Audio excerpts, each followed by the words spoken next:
Patay kining usa ka lalaki human po sila sa wa pa mahiling suspitsado nga misong sang panimay kagadihang kadlawon. Ang kapolisan mitumbok nga may kalambigitan sa illegal nga drugas ang maong pagpamusil. Si Nico Serino sa report. Patay diha-diha ang 35 anyos nga si Clark Cañadora human sudla sa iyang panimay sa barangay Basak, Mandaue City. Nahitabo ang insidente pasado las 12 kaganihang tungang gabi.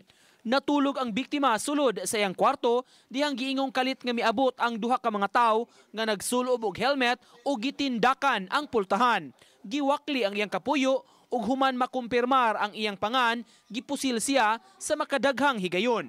Ang gulo sa drogas ang gitan-aw nga motibo sa kapolisan sa nahitabo.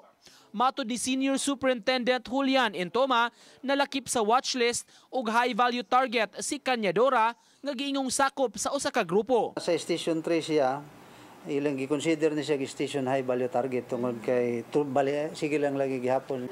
Wala magka-surrender din na mora ni siya yung nagpakawala sa area. Padayon pa nga gipaladman sa kapulisan ang investigasyon aron masayran kinsa ang responsable sa krimen. Pati ang mga barangay official may mga now you see, now you don't. Then i-timing ni siya. Ang atong maning pagsabot habang gikan siya sa kuan nakaibaw ang iyahang kontra nga uli ra siya sa panimalay, gilusog siya sa panimalay. Gisuwayan sa Balitang Bisdak pagkuha ang habig sa pamilya sa biktima apan nagdumili sila sa on-cam interview. Giangkon hinunila mugamit kani adto og drogas si Clark apan miundang na kini. Gihimakak nila nga nalambigit si Clark sa pagpamaligya og drogas. Nag-sideline isip habal-habal driver ang biktima.